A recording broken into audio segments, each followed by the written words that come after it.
Opa, salve, salve rapaziada, estamos aí Salve!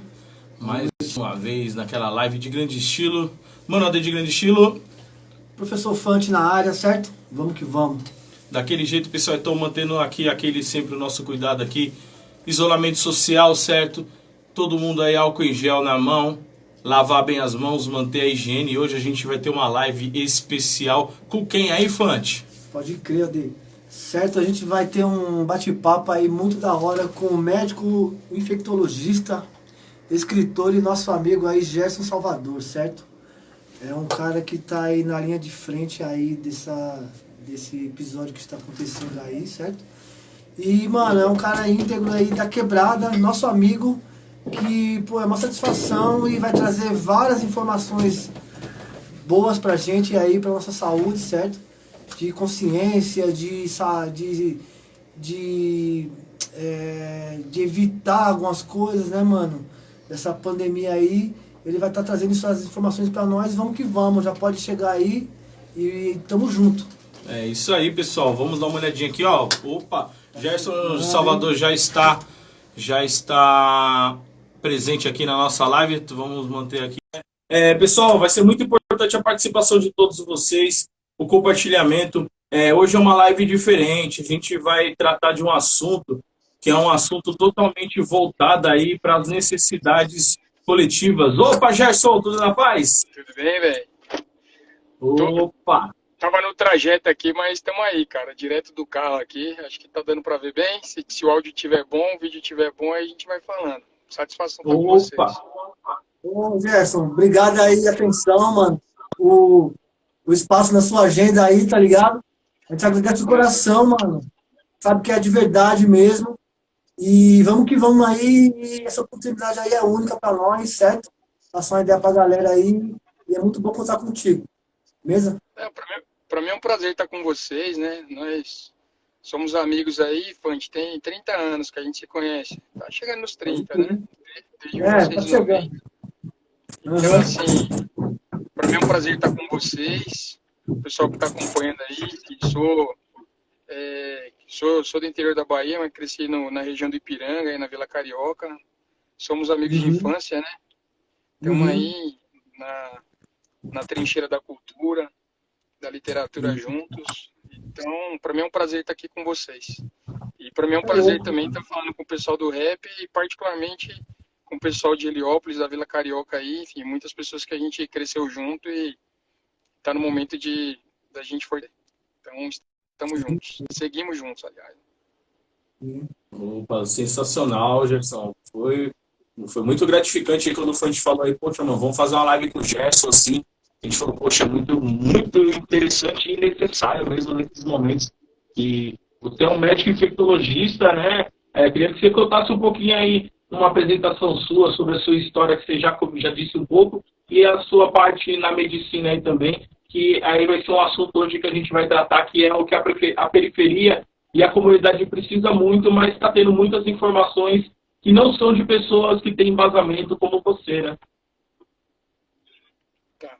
Então, basicamente, nasci no interior da Bahia, em Cansanção. Com 8 anos fui morar na região do Ipiranga, nas juntas provisórias, e cresci na Vila Carioca. Tá chegando aí a imagem? Tá perfeito. Então, cresci na Vila Carioca. Cresci na Vila Carioca, fiz ensino fundamental na escola Desembargador Francisco Meireles, daí, de onde eu conheço o Fante. Conheci o Odilo também, garoto, lá morava ali no finalzinho da Mates, na ruazinha no final da Mates, né, Odilo? Isso, morava ali na esquininha da Aida com a ruinha sem saída ali. Na emenda da Mates. Você morava perto do Cruzada, que era o campo que a gente jogava aí, né, no saudoso campo do Cruzada. E, enfim, fiz ensino médio em São Caetano do Sul, na Escola Estadual Coronel Bonifácio de Carvalho. Enfim, depois fiz medicina, sou formado em medicina na Universidade de São Paulo. Fiz infectologia também lá na USP, no HC, e saúde pública na USP também. Essa é a minha formação. E trabalho na USP há 10 anos. Eu trabalho no hospital universitário, enfim, e trabalho como infectologista e também trabalho na área de emergência e terapia intensiva. Basicamente acho que estou apresentado, né? É um prazer estar aqui com vocês. E quando eu falo da periferia, particularmente da minha vivência aí no Ipiranga, e depois, quando eu saí da Vila Carioca, depois eu morei na Vila Liviero, que é na divisa com São Bernardo do Campo, até quando eu tinha 26 anos, quando eu casei, saí da casa dos meus pais, né? Então, quando a gente fala dessa experiência, a gente está falando da nossa vida aí, enfim, crescemos juntos aí. Particularmente a comunidade da Pilões aí no Heliópolis é uma comunidade que sempre fez parte da nossa vida, né? Da Imperador do Ipiranga, no início da Vila Carioca, a gente cresceu ali junto com a comunidade, fazendo várias atividades, desde moleque, né? Na época a gente já estava tocando poesia, tocando rap, né, Fante? A gente já se encontrava por aí nas quermesses, nas atividades da comunidade. Então, para mim, esse é o meu lugar. Então, depois eu estou na universidade, mas é daí que eu venho. Então, para mim, é uma satisfação estar com vocês. Você é louco. Na verdade, a gente já tocava uns rap na escola, né? Na escola, lembra? é isso mesmo. Já fazia uma rima ali. É isso mesmo. Né? Você chegou a fazer uma peça, né? É isso aí. Com a música do Produto da Rua, tá ligado? É isso aí, Produto da Rua. Durma com os anjos crianças. É isso aí. A gente fazia rap na escola, a gente fazia teatro, fazia poesia, enfim. E o caminho da literatura achou o caminho da nossa formação como cidadão, a nossa formação intelectual, né? É isso. A gente se encontrou nesse lugar. Então, estamos aí, nunca saímos dele e vamos prosseguir. Então, estar aqui com vocês em particular, ou estar nos espaços do rap, ou estar nos espaços da chamada literatura marginal, estar nos espaços de cultura, enfim, estamos em casa, né? Estamos em casa. É muito gratificante, né, mano? A gente poder ter esse retorno aí, tá ligado? Porque a gente cresce no lugar e tal, né, mano? E aí vai pro mundo, se forma, e nada melhor do que dar esse retorno, né, mano? Pra comunidade e tal, um retorno, assim, de vida, né? Um retorno de conhecimento, de instrução, né, mano? Às vezes os caras falam, o cara saiu da quebrada, mudou e tal, né? Os caras começam a falar muita coisa, virou boy, não sei o que, rico não, né, mano? Mas, tipo, tá sempre ali, tá sempre com a comunidade, sempre voltando, sempre ajudando quem precisa e acaba enriquecendo em questões sociais, né, mano? Que para nós isso aí é muito relevante e muito bem quando a gente precisa, né? Quando a comunidade precisa, a gente saber que pode contar, tá ligado? Com pessoas como você, né? Que tem um corre aí idôneo aí, tá ligado? Tanto na medicina quanto como educador, né, mano? Que também faz um trampo de professor aí na universidade e tal. E trampo de pessoas politizadas também, né, mano? Tudo mais, né? Isso influi muito. E pessoas conscientes, conscientizadas, politizadas, como você, para nós, eu creio que é uma referência total, tá ligado, mano? E eu quero dizer aqui, ressaltar primeiro aí que a gente ficou um tempo sem se ver e tal, pra galera saber, né? Aí depois a gente se reencontrou aí com a literatura periférica, né, com os saraus. E assim, foi muito bom saber das posições que nós tínhamos, né? Da nossa vivência, da nossa bagagem. E veio muito acrescentar, né, mano? E aí pensei, falei, mano, a gente tem esse trampo aqui com rap, com de grande estilo e tal, de música, de luta, né? Também de curtir também, né, mano? Que ninguém é de ferro nesse mundo. E também de conscientização. Aí falei, mano, estamos vivendo esse momento, nada mais justo do que chamar o Gerson para falar um pouco sobre isso daí, sobre o que está acontecendo, sobre as informações, para onde vai, né? Tudo isso aí, né, mano? A satisfação, assim, particularmente a gente sabe de conhecer o que é não ter acesso ao sistema de saúde, né? Do que eu acho que isso nos ajuda quando a gente estabelece nosso compromisso, né? E particularmente eu tenho ideia que eu tenho que dar minha parcela de contribuição, particularmente em relação ao direito à saúde, que é o lugar que eu estou, né? Então, fortalecer o Sistema Único de Saúde, procurar formar pessoas também que tenham esse compromisso em atender as pessoas com qualidade, né? Enfim. E a gente está passando por um momento de desafio para o país como um todo, e a gente tem que trocar, principalmente porque o Estado abandonou a população. Não toda a população, que fique claro, né? O Estado tem um lado, o novo ministro da Saúde, ele fez o primeiro pronunciamento dele ontem, e ele mostrou uma grande preocupação com a sobrevivência dos hospitais privados. Ele fez várias considerações nesse sentido, né? Então, tem lado. E, do ponto de vista da sociedade civil, a gente tem que se fortalecer, tem que trocar informações, tem que trocar, porque a pandemia chegou na quebrada, né? Aqui na cidade de São Paulo, a gente está vendo casos difundidos aí no território. A gente está vendo aí a Vila Brasilândia como o bairro com o maior número de mortes na cidade de São Paulo. E essa é uma realidade que está acontecendo no Brasil afora. É uma pandemia que chegou a partir da classe mais rica, de pessoas que viajam para a Europa, enfim, que acabaram contraindo na Itália. E hoje em dia está circulando na quebrada, né? Está circulando na periferia.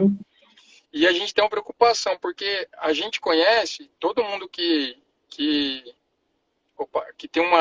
vive numa comunidade, numa favela, numa ocupação, vai conhecer algumas pessoas que têm tuberculose, né? Tem algumas pessoas que têm tuberculose. A gente tem 1,5 milhão de casos de morte por tuberculose por ano. São doenças de transmissão respiratória e a gente sabe que as comunidades elas estão vulneráveis às doenças de transmissão respiratória. Então, o coronavírus tem uma preocupação a mais, porque é mais difícil nesse ambiente fazer distanciamento social, fazer isolamento, né?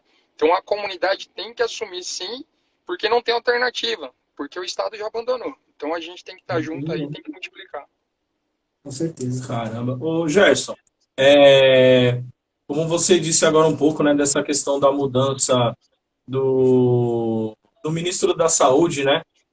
Uma coisa que a gente se preocupa muito, eu acho que o nosso país ele teve uma mudança para o lado negativo muito forte de uns 2 anos para cá, que é a questão das fake news, né?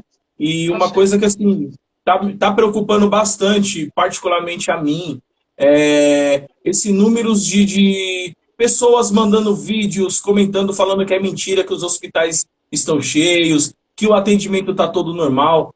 Você, como um especialista da área e trabalhando dentro de um dos locais de maior referência hoje no Brasil, qual que é a verdadeira realidade hoje dentro dos hospitais e dentro dos atendimentos de saúde do Brasil hoje? No seu caso, do que você trabalha e para... Tá. Lugar, assim... desculpa. Deu uma travada aí. Vocês estão me ouvindo? Deu uma travada na imagem de vocês. Estão me ouvindo aí? Então, em primeiro lugar, assim, fake news é trabalho de gente responsável sempre.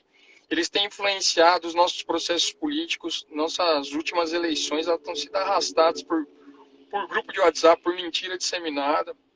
Então, a fake news ela tem virado um método. A mentira é um método político no país hoje. Particularmente em relação à saúde, a gente é lamentável, né? A gente trabalha na saúde e a gente sabe que, por exemplo, o Hospital Emílio Ribas, que é o hospital de referência em infectologia em São Paulo, não tem vaga mais em leito de terapia intensiva, ele já encheu. Na Zona Leste de São Paulo, os hospitais públicos também não tem mais vaga de internação, né? E a gente está vendo aí, o Hospital das Clínicas liberou 900 leitos para internar pacientes com Covid. Então, um patrimônio do SUS, do povo de São Paulo, e desses leitos, cerca de 70% já estão ocupados. Então, a gente está vendo surgindo hospital de campanha, a gente está vendo uma situação de verdadeiro desespero e de crescimento de casos de coronavírus no Brasil, né? Então, aí, vocês viram a imagem da vala que está sendo cavada na floresta, no Amazonas? Cara, não tem, assim, você tem, e não é só no Brasil, cara, a gente fala nós somos um país rico, com um povo pobre, né, com uma pequena minoria que, enfim, que é mais rica, mas a gente vê os Estados Unidos da América, que é o país mais rico do mundo, eles estão enterrando o pobre em vala comum em Nova York, né? Sim. De novo, não é um americano qualquer, é o pobre, é o negro, né? As pessoas que vivem lá, que dentro da capital do império, vamos dizer assim, eles vivem também à margem, né? Estão sendo enterrados em vala comum, né? E lá, então, assim, lá não tem sistema de saúde público, né, Gerson? Não tem. Não tem. Lá, isso é uma diferença que tem aqui e que é uma conquista do povo. Pode Só crer. nossa geração cresceu já tendo o sistema público de saúde. A gente, às vezes, não dimensiona o que é o SUS, porque Uhum. até 1988 não havia sistema único de saúde. Então, a partir de 88, a saúde passou a ser direito de todos, dever do Estado, com as unidades de saúde sendo organizadas. Então, hoje, uma pessoa a gente não quer dizer que é mil maravilhas, as pessoas que vão para uma porta de emergência sabem o que passam, né? Que é um ambiente conflituoso, um ambiente difícil, mas minimamente as pessoas vão ser atendidas e conforme a gravidade elas podem ser internadas Claro, e com o claro. custo do seu tratamento pagos inteiramente pelo conjunto da sociedade. Não é Sim. o governo, tá? É o conjunto da sociedade que paga como um direito social garantido na Constituição. Nos Estados Unidos tem isso. Então, Não. o cara que é pobre e que não tem seguro saúde e ele está doente, ele não procura um serviço, porque se ele procurar, ele vai ter que pagar. E ele tem ideia que se ele for internado numa UTI, o patrimônio da família dele não é suficiente para pagar. Então, Sim. eventualmente, a pessoa ela fica no limite e, eventualmente, morre em casa sem assistência. Então, esta é a realidade do que é o neoliberalismo. É a vida das pessoas não valer nada, né? Não valer nada. Então, a pessoa Vale nada. morrer na cidade mais rica do mundo, morrer porque não tem dinheiro para pagar um atendimento médico, né? Pode Então, crer. esse é um fato que a gente precisa colocar, tem uma discussão ética que está colocada na ordem do dia, a gente precisa discutir isso.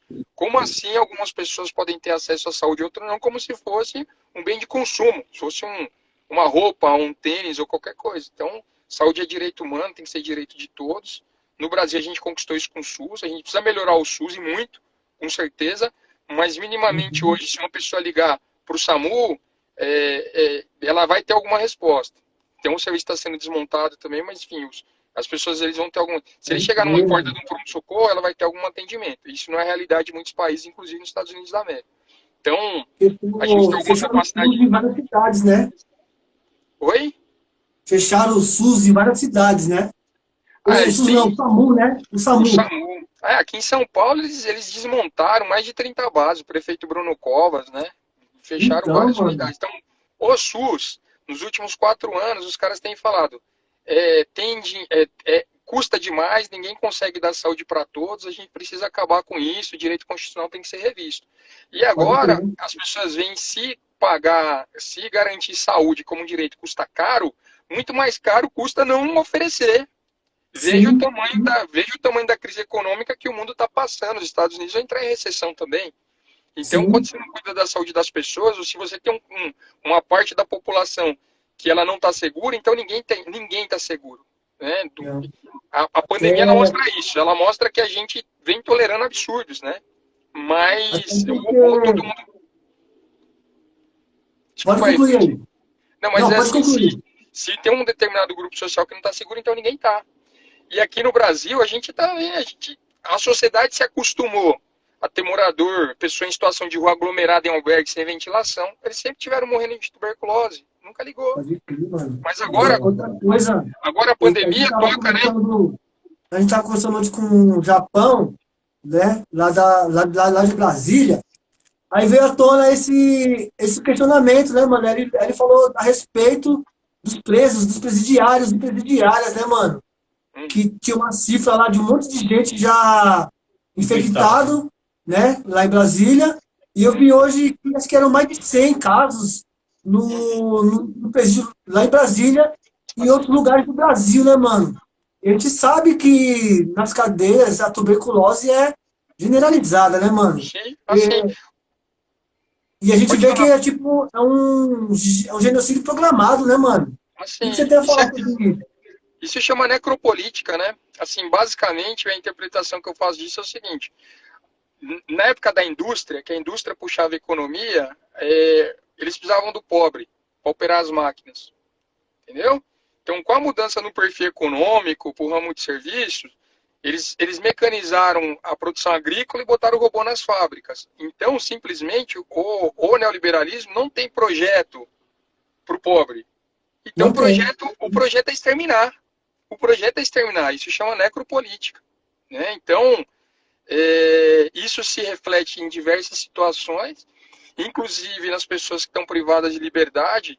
A população carcerária é um dos 4 grupos que mais morrem de tuberculose no Brasil. Então, são pessoas que vivem em situação de rua, a população carcerária, pessoas que vivem com HIV indígenas. São essas pessoas que morrem de tuberculose no Brasil. Então, o Brasil é um dos países que mais morre gente de tuberculose no mundo. São 1.500.000 pessoas que morrem todos os anos de tuberculose no mundo, mas é gente pobre. E assim, não tem solução para isso. Por quê? Porque não interessa. Né? Então, por que as mudanças que houve na Previdência, as mudanças que houve no SUS, os cortes na educação pública, basicamente porque quem controla o sistema não tem projeto, não tem medida de mediação, entendeu? Esse é meu ponto de vista. Então, durante o século XX, você precisava restabelecer o cara para ele estar na linha de produção, para ele cortar cana, para ele estar na produção agrícola colhendo grãos. E hoje em dia não tem projeto. Hoje em dia é a morte. É tirar a previdência, tirar a saúde, tirar a educação. E isso tudo vem em conjunto, né? Essa é a minha interpretação. Então, quando você... também, né? Trabalhista, né? Todas. Assim, tudo que vem sendo feito no Brasil que está na agenda do governo é isso. É necropolítica, é o que chama. O projeto para os pobres é a morte. É encarcerar e matar. Essa é a minha interpretação, infelizmente. E a gente tem que dar resposta a essa necropolítica, né? E, basicamente, isso não será entregue. Tá? A gente não deve esperar que quem está no poder, principalmente esse grupo que dirige o país hoje, que ele tenha qualquer projeto de mediação, porque eles não têm. Então, a nossa cara é trocar essa ideia, as pessoas saberem onde é que estão e ir para a luta social, né? A gente tem que fazer isso, é nossa obrigação. Poxa, é pesado mesmo, né, ô Gerson? É muito, muito complicado. Ô Gerson, tem bastante gente aqui dando um salve aqui e participando da live.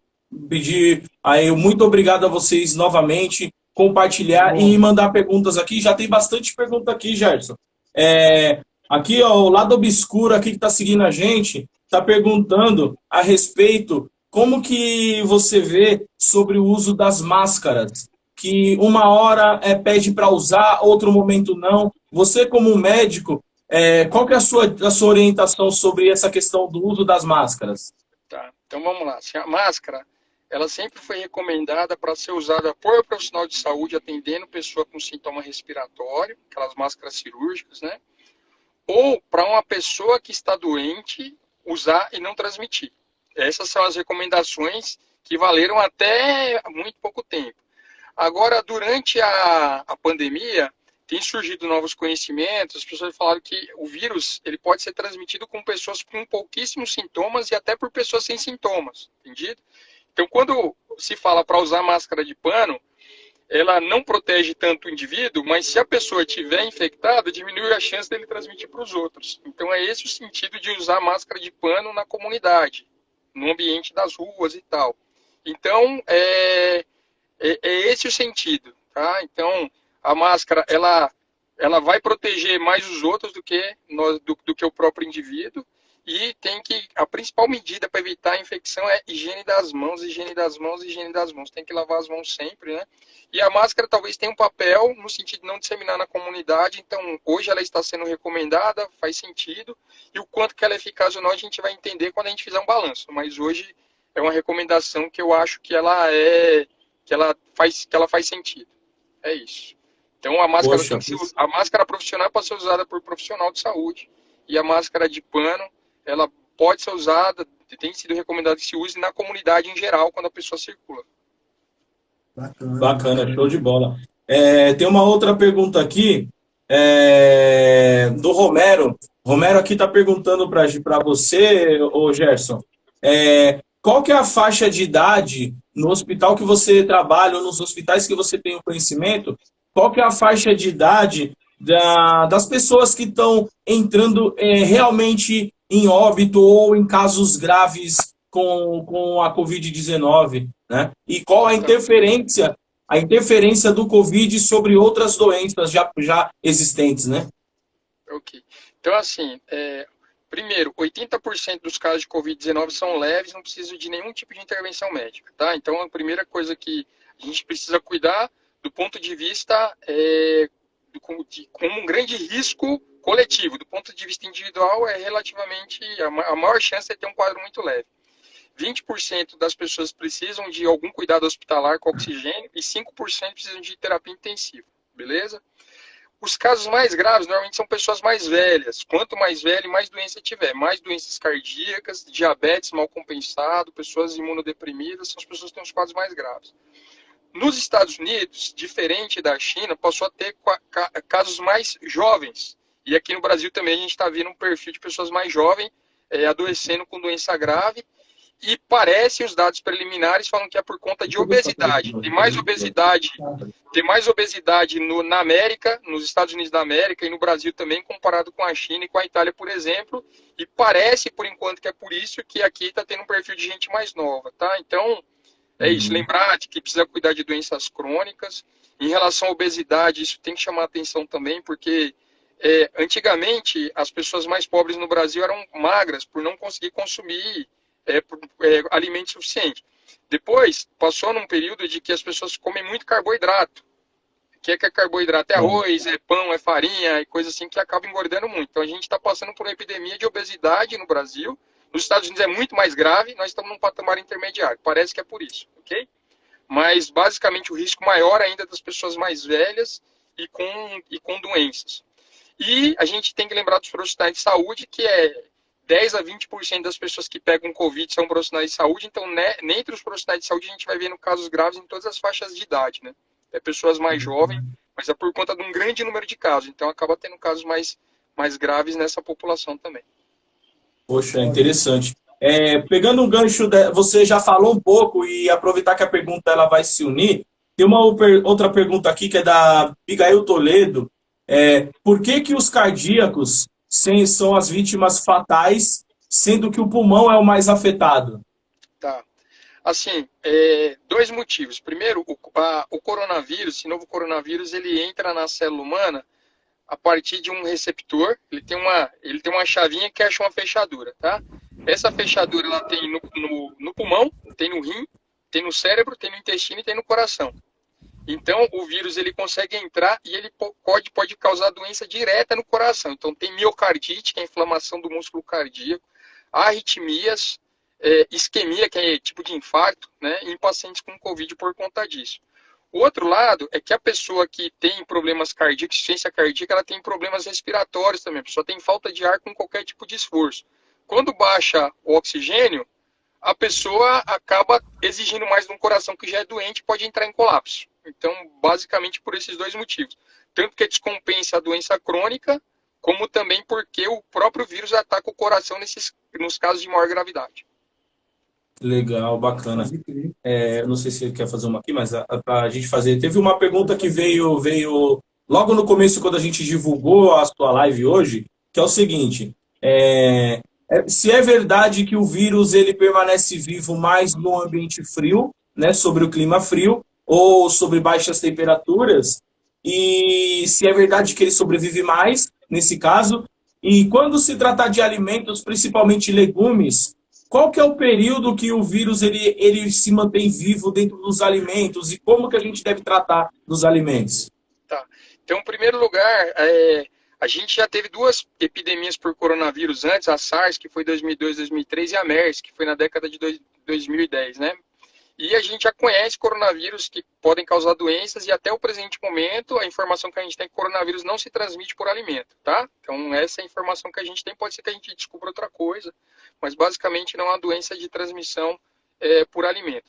De qualquer maneira, um vegetal, alguma coisa está exposto no mercado, pode ser um meio de contaminação como superfície. Então, acho que quando a gente compra um alimento em casa, independente da pandemia, tem que higienizar antes de guardar. Tá? Então, mas o coronavírus, ele não é resistente nem à água sanitária, nem a sabão, sabonete, detergente, nem a álcool. Então, vai fazer uma higiene como sempre e lembrar sempre de higienizar a mão antes de comer. Porque quando a pessoa contrai, muitas vezes não é o alimento que está contaminado, mas a mão está suja, não lavou a mão adequadamente e na hora que come acaba se infectando, entendeu? Então, é por aí. Então, o cuidado com o alimento é um cuidado padrão. Comprou, lava, guarda na geladeira e lava a mão antes de comer.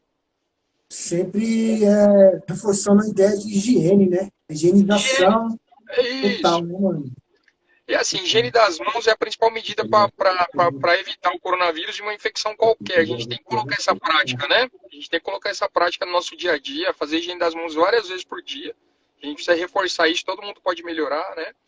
E, enfim, além disso, outra coisa que ajuda a evitar é o que chama de etiqueta respiratória. Etiqueta respiratória é o quê? Vai tossir, cobre a boca com a região do cotovelo para não disseminar, evitar de colocar a mão no nariz, no olho, na boca. A gente tem, né, mania de ficar botando a mão, evitar esse tipo de procedimento. Se for tossir, espirrar num tecido, num lenço, joga o lenço fora e depois faz a lavagem das mãos, né? Então, se a gente tiver gripado, independente do coronavírus, o cara tá gripado, tossindo, chega lá, e aí, mano, pá, tá, um abraça, beija todo mundo. Então, a gente mesmo tem que acrescentar isso, tá? Tossindo, tá gripado, independente do coronavírus. Chega, o cara vai te dar a mão, opa, meu amigo, tô gripado, tal, isso tem que fazer parte. Uhum. Isso é etiqueta respiratória que chama, tá? Então, essas são as coisas que mais funcionam, tá bom? Mano, levantar uma questão aqui. Você falou, né, que já teve dois casos de epidemias do coronavírus anteriormente e tal, e essa agora é da China, e que, assim, a gente sabe que pessoas que espalharam, né, tipo, pessoas viajando aí no mundo, transitando para lá e para cá, pessoas de recursos, né, pessoas ricas, mas, assim, surgiu na China, certo? E você acha que teria como eles conter esse vírus lá antes de se espalhar ou não? Não tinha como? Tá, Soube depois? O que você tem a dizer a respeito disso? tá. Assim, ó, os outros dois coronavírus que circularam e deixaram de circular, eles matavam demais, né? Então, assim, a SARS matava 10%, a MERS 33%. Quando a doença é muito grave, como ebola, por exemplo, a pessoa ou fica acamada ou morre e ela não sai circulando na rua e transmitindo. No caso desse coronavírus, a gente sabe que cerca dos sintomáticos, só 20% é grave. E a gente tem uma ideia que até 80% dos casos pode ser assintomáticos. Então, é muito difícil você fazer vigilância e conter uma pessoa que não está sentindo nada, né? Então, e a gente tem uma ideia de que cada pessoa, sem medida de contenção infectada, ela infecta 6. Então você Pode crer. imagina, 1 para 6, 6 para 36 é progressão geométrica, faz a curva e abraço, entendeu? Uhum. Então, eu acho que a gente não deve culpar a China, não deve culpar. Então, isso acaba reforçando xenofobia, acaba reforçando Uhum. coisas ruins. A gente está num momento de solidariedade que a humanidade tem que se unir. Inclusive, a gente tem que falar da segregação que sempre houve, né? Aqui a gente tem que falar da segregação que sempre houve, dessas diferenças que fazem com que algumas pessoas não tenham acesso ao sistema de saúde, mas a nossa posição é uma posição que tem que ser solidária, né? Então, a minha impressão é que, assim, imagina que os primeiros casos foram em dezembro, na primeira semana de janeiro o vírus já estava identificado, com nome e sobrenome, com conhecimento muito rápido. Pode Na, crer. então, assim, a gente não tem nenhuma experiência prévia em que um vírus foi tão conhecido em um tempo tão curto e que as coisas já estão sendo divulgadas. Então, eu acho que a gente não tem que apontar o dedo para ninguém. E a gente tem que ter solidariedade com a China, e a China também tem que ter solidariedade com o resto do mundo também, no sentido de produzir equipamentos e poder dar suporte também, entendeu? Então tem Pode teoria da crer. conspiração, o ministro das Relações Exteriores, ele é um incapaz, assim, Ah, infelizmente, assim, é um incapaz. Ele não está tem chamando de como. coronavírus, que é um vírus, enfim, teorias da conspiração, e sendo que nós estamos expostos o tempo inteiro. Os vírus estão evoluindo, as bactérias também, o ser humano também, a gente vive em harmonia com o meio ambiente e com as outras pessoas. Então Sim, pode sim, começar uma epidemia em qualquer lugar. Agora a sim. China tem 1/7 da população do mundo. Então, se você sortear aleatoriamente, você fala assim, um fenômeno vai acontecer com o ser humano. Tem 1/7 de chance de ser um chinês, por conta da Pode população ser crer. muito grande. Então, eu Sim. acho que isso serve a uma determinada questões políticas, né? Que aí o Trump e o bobo da corte, que é nosso presidente, que é o cara que, enfim, ele é, ele é quase um bobo da corte do Trump, eles têm É uma um determinada papagaio de linha pirata, né? e eles estão querendo construir uma narrativa que tem a ver com disputas internacionais, enfim, que na minha opinião não tem muito sentido. Então, a gente tem que ter solidariedade com o povo chinês e, na minha impressão, não tinha muita alternativa. Inclusive, eles foram muito rigorosos com o lockdown, né? Com o lockdown, eles foram bastante rigorosos com as medidas de segurança, no segundo momento. Lá em dezembro, se houve falta de transparência, talvez tenha havido. Mas ainda se fosse transparente, eu não sei se seria suficiente para poder cercar o vírus e impedir que um vírus tão infectante fosse disseminado pelo mundo. Pode crer. Ô Gerson, tem uma outra pergunta aqui. Do Fonagal fala para assim, se você poderia falar sobre a síndrome respiratória e os casos subnotificados no Brasil. Ok? Posso. Seguinte, a maior parte das infecções por coronavírus são leves, como eu falei para vocês. Cerca de 80% não vai ter nenhuma piora respiratória mais grave. No Brasil, a gente está usando como critério para coletar o exame e notificar a síndrome respiratória aguda grave. Isso é quando o oxigênio cai. Cai abaixo de 95% ou a pessoa tem uma frequência respiratória aumentada. Você está com desconforto respiratório. Ou seja, a gente está conseguindo fazer diagnóstico de cerca de 10 a 20% dos casos, sendo muito otimista. Então, o número de casos que estão sendo divulgados no Brasil ele é irreal, ele é subnotificado. O número verdadeiro está na ordem de 10 vezes de grandeza, pelo menos. Já os óbitos, a pessoa que morre, provavelmente ele tinha síndrome respiratória aguda grave antes. Então, o número de óbitos deve estar mais próximo. O número de mortes não deve ser muito maior, o número de mortes por coronavírus. Mas o número total de casos ele é muito maior, com certeza. É isso? Respondi? Opa, legal, show. A Cássia Andrade, ela está perguntando aqui, Gerson, até desenvolver uma vacina, iremos ter idas e voltas de período de quarentena? É uma pergunta. E tem ou o sistema imunológico da população pode se adaptar ao vírus? Tá. Cássia de Cansanção presente aí. Opa! Beijo para Cassinha, para Cansanção. Feira de Santana está presente também, já vi a Glaucia, minha prima aí. Seguinte, em relação à vacina, desenvolver vacina não é fácil. Eu vou dar um exemplo, vacina da gripe dá uma imunidade temporária, dura cerca de 12 semanas, por isso que a gente vacina cada inverno, né? Então, é desafiador. Então, a gente deve procurar caminhos, mas não se resolve num passe de mágica. E uma epidemia qualquer, ela vai se resolver quando a maior parte das pessoas tiver imunidade. Não tem jeito. Então, qual é a única maneira de desenvolver imunidade nesse momento? Imunidade natural a partir da exposição para o vírus. Então, a gente vai ter que controlar de tal maneira para os casos crescerem de maneira controlada, para não chegar à situação de ter caso grave sem leito hospitalar, sem respirador e sem UTI. Entendido? Mas a gente só vai conseguir controlar a epidemia quando a maior parte da população tiver anticorpos. Então, o que a Cássia falou tem todo sentido. Se não tiver uma vacina eficaz um tempo curto, até que a maior parte da população seja imunizada, a gente vai ter que... a Cássia é da assistente social do Hospital do Campo Limpo. Ela está escrevendo, Cássia, desculpe, querida. É que a Cássia Andrade é minha amiga. Eu tenho uma Cássia Andrade que é minha amiga de Cansanção, por isso que eu confundi. Mas eu já vi outras Amíria e tal, já responderam que Cansanção está presente aí, ó. Kijing. Vamos lá, então. Aliás, a Vila Carioca devia chamar Vila Baiana. Vou propor que mude na Câmara dos Vereadores. Minha mãe é de Poções. Porque na Vila Carioca, enfim, é uma colônia nordestina no geral e da Bahia em particular. Mas vamos lá.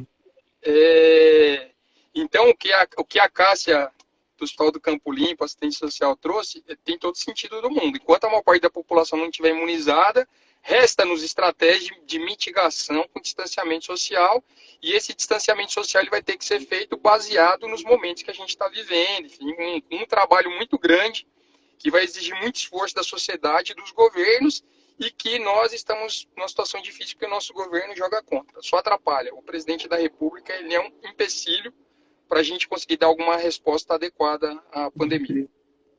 Mano, eu queria ressaltar aqui, eu assisti sua entrevista lá no Intercept, lá, muito boa, muito consciente, muito sensata, né, mano? E você mencionou sobre o trabalho do ex-ministro Mandetta, tá ligado? Você sustenta o que você falou lá, que ele fez um Claro. trabalho interessante e tal. E, mano, qual que é o impacto de tirar um cara que vinha trabalhando, de certa forma, legal, e no meio de uma pandemia dessa? Tá. Então, primeiro, vou fazer um comentário breve sobre o Mandetta. É, ele faz parte do problema, em primeiro lugar. O Mandetta, ele fez parte do golpe parlamentar que fez a intervenção na política no Brasil, né, que construiu o governo Temer. O Mandetta, ele votou a favor do congelamento dos tetos, do teto de gastos públicos, que tirou mais de 20 bilhões do SUS, quando ele era deputado federal. Então, Uhum. o Mandetta parte daí. Se ele não tivesse esses predicados, ele não seria chamado para ser ministro do Bolsonaro. Então, em primeiro lugar, não tem herói. Tá?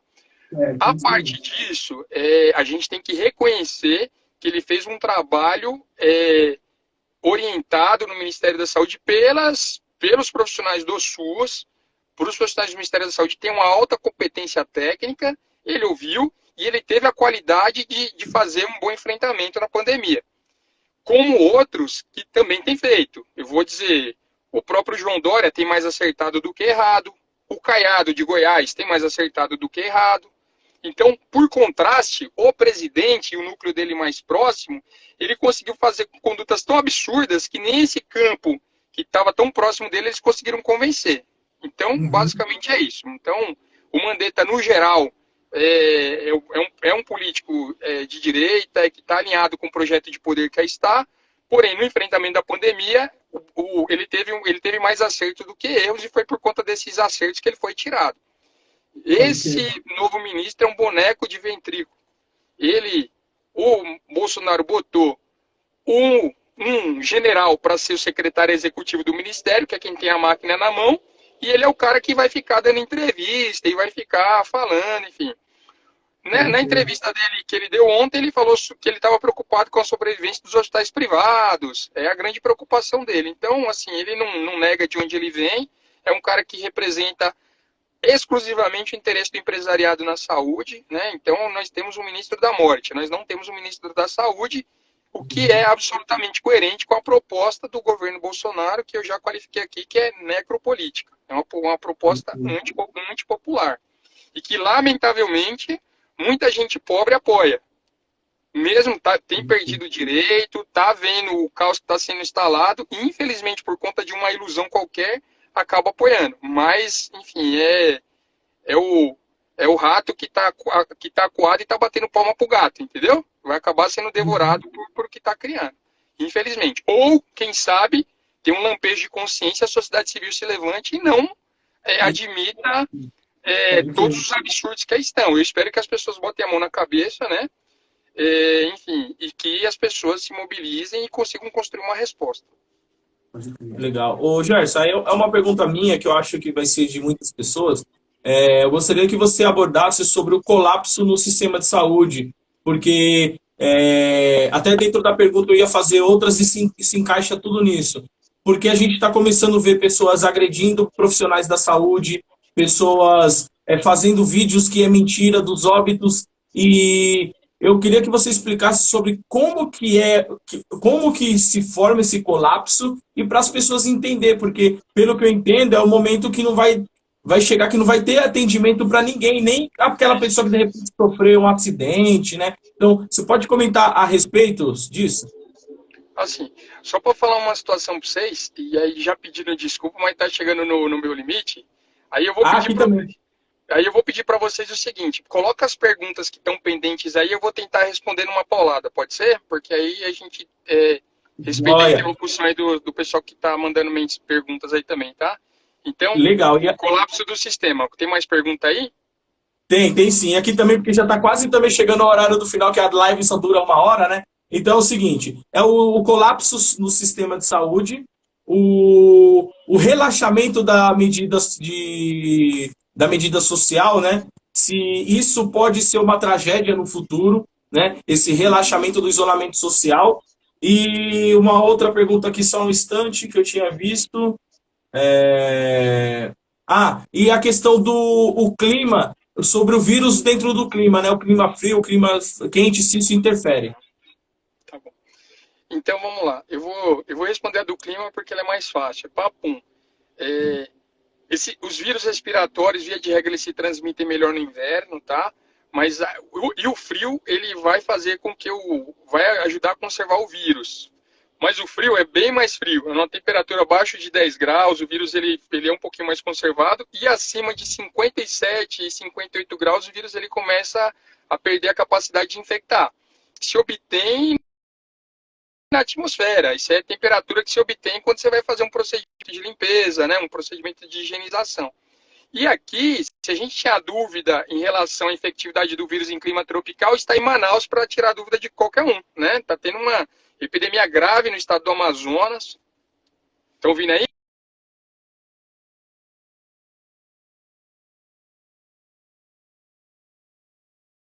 Uma variação aqui.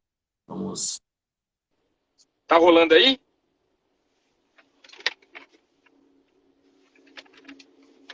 Opa. Travou aqui minha tela. Assim. Ó, eu vou. Ah, estão ouvindo? Será que. Ah, eu acho que o pessoal tá ouvindo. Oh, se alguém estiver ouvindo, dá um joinha aí, que eu não sei se vocês estão ouvindo. Tá travado para mim. Ah, tá ouvindo. Beleza. Então vamos lá.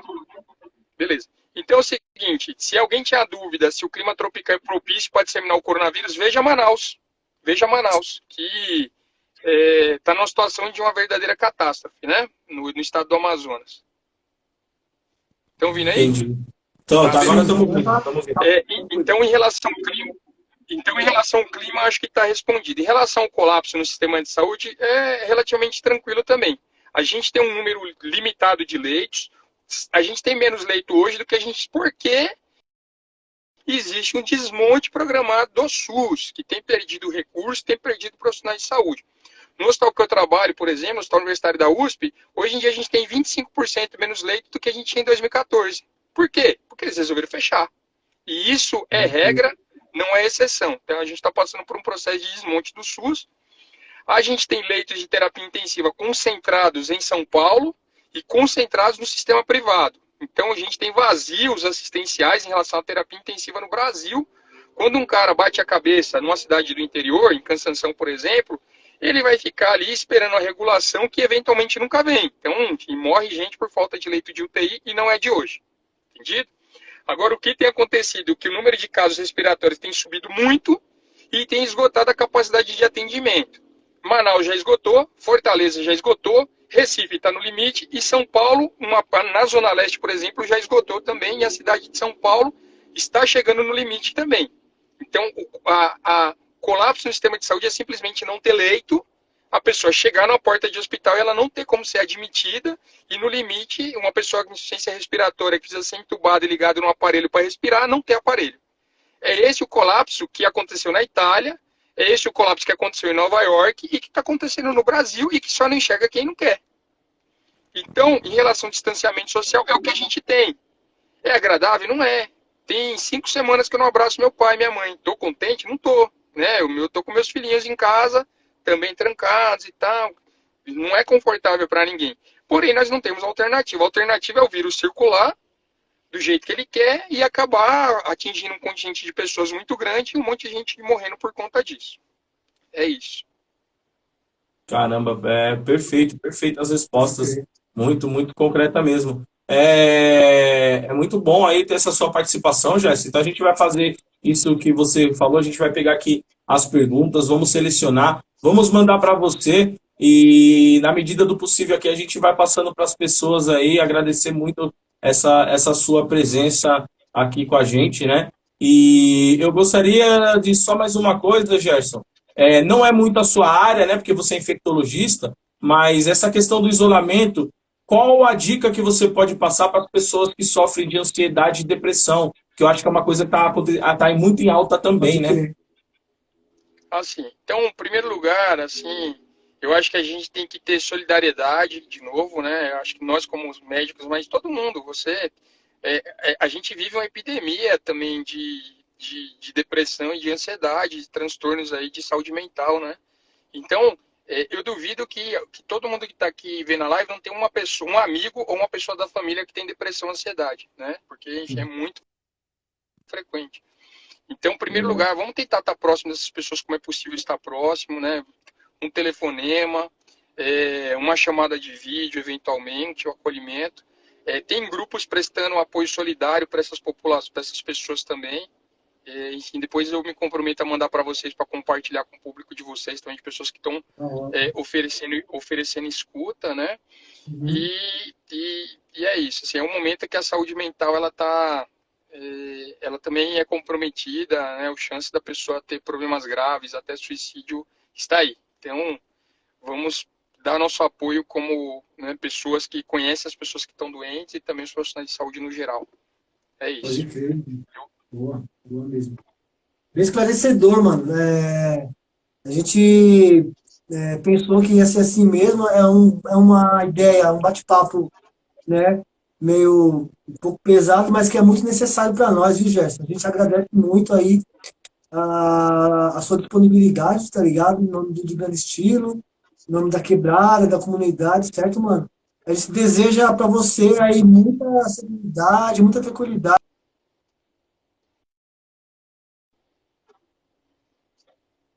Que não é fácil, né, mano? A gente tá vendo aí como que é. E salientar aí que você participou em outros lugares, grande mídia, foi bem coerente, tá ligado? Com as ideias e tal. Eu vi também, acho que sua esposa também participou também em outros programas. E sempre coerente, né? Dentro do que tem que passar pra galera no geral, né, mano? A gente quer agradecer aqui pra você aí, pessoalmente, certo? E mano, muito oportuno. Quiser mandar um salve aí? Joia. Faço minhas palavras do Fante também, até para não te alongar muito. E uma última coisinha, e o meu muito obrigado e as palavras do Fante, e as suas considerações, e você falar também de uma outra coisa que você faz muito, que é a literatura, que você é escritor e poeta, e falar sobre os seus trabalhos e seus livros também, aí suas considerações. Da hora. Bom, então, enfim, eu escrevo algumas coisas, né? Estou tentando aprender a ser poeta. Então, enfim, é um prazer compartilhar a palavra com vocês, né? Então, meu caminho na literatura, ele começou aí junto, né, ouvindo rap, ouvindo samba na comunidade. Enfim, e a gente procura compartilhar sentidos a partir da palavra. É isso. Para mim é um prazer estar nesse lugar também. Então, e para mim é um prazer estar com vocês. Quero mandar um abraço para todo mundo que está acompanhando. Em particular, eu vou mandar um abraço para o chamado Fundando Ipiranga, para a Vila Carioca, para Heliópolis, aí, enfim, que é nossa casa, né? Enfim, a gente não esquece, nem só a gente não esquece de onde vem, como isso nos inspira e nos compromete, né? Então a gente tem que e a gente tem que procurar soluções em coletivo. O Estado abandonou a comunidade e a comunidade tem que se juntar. Então a gente tem que estar junto, e para mim é um prazer estar junto com vocês, né, de hoje. A gente esteve junto em várias questões aí, né? A gente esteve junto quando a comunidade pegou fogo, fazendo evento, fazendo show. A gente esteve junto aí fazendo evento dentro da favela. A gente esteve junto aí tentando trabalhar e trocar ideia com as crianças, com a juventude da comunidade. A gente estava junto 10 anos atrás, a gente estava junto 20 anos atrás, a gente estava junto e a gente está junto para a vida. Então, para mim, é um prazer estar aqui com vocês. E nós vamos passar essa fase difícil, né? Nós vamos superar. E nós vamos construir um país melhor e mais justo. Eu tenho certeza que se a pandemia servir para alguma coisa, que sirva para a gente, para escancarar o absurdo que as pessoas sempre toleraram, né? Pessoas que não têm acesso à saúde, que minimamente não têm acesso aos mínimos direitos fundamentais, né? E nós vamos construir, né? Então, a gente se aproxima, a gente enfrenta, e nós estamos plantando semente e nós vamos vencer, do lado da justiça.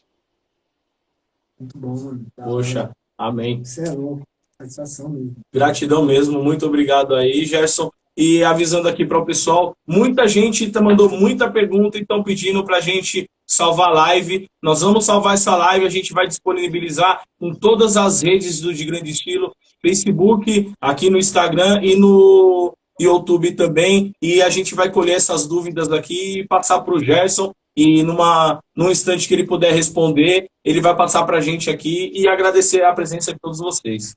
Satisfação, galera. Muito obrigado aí. Satisfação, um abraço. Um abraço, Gerson. Até mais. Valeu, mano. Forte abraço, rapaziada. Então, mandem as suas perguntas aí nas nossas redes e sigam de grande estilo e a gente vai disponibilizar essa live aqui. Forte abraço a todos. Vamos manter a higiene das mãos e manter aí o distanciamento o máximo possível e quando não puder ser possível, quando tiver necessidade, fazer como eu e o Fante fez aqui, sem ter o contato corpo a corpo, sempre que tiver para conversar. A gente sabe que é importante conversar olhando no olho, mas puder conversar com distância, ou se não, de lado, lateralmente, né, para evitar uma contaminação, né, caso não tenha sintomas, né, Fante? O que ele falou é exato, e é isso, mano. Vamos buscar informações com pessoas coerentes, com pessoas que lutam de verdade, certo, mano?